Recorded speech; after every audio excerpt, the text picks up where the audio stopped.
Estem en un centre, això que en diem el Parc de l'Alba, que és d'esperar que creixi amb empreses i centres de recerca, i estem a mitja hora de l'aeroport. Estarem al costat d'aquest nucli de Barcelona i els seus voltants, la Universitat Autònoma, que últimament està desenvolupant molt en ciència.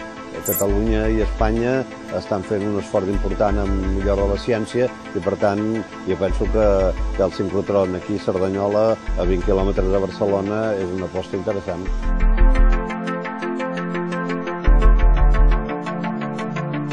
Hem fet quasi 300 concursos públics per comprar tots els elements del sincrotró. Tot això ho han de fabricar empreses. Aquestes empreses jo penso que es aniran establint al nostre entorn, empreses estrangeres que potser vindran o iniciatives d'aquí, i realment les grans instal·lacions científiques com ara el sincrotró són pols d'atracció d'aquestes empreses d'alt contingut tecnològic que després fan coses que només tenen una aplicació científica però que després s'utilitzen a tot arreu.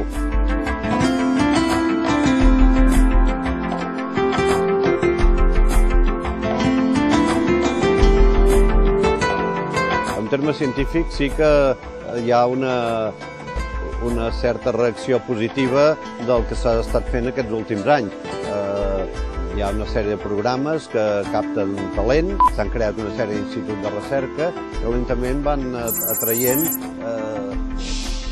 científics d'aquí mateix, científics nostres, espanyols o catalans que estaven a l'estranger i que tornen. Nosaltres en tenim una bona colla d'aquests, i després també científics estrangers que saben que aquí trobaran unes condicions de treball adequades, estem ben connectats internacionalment.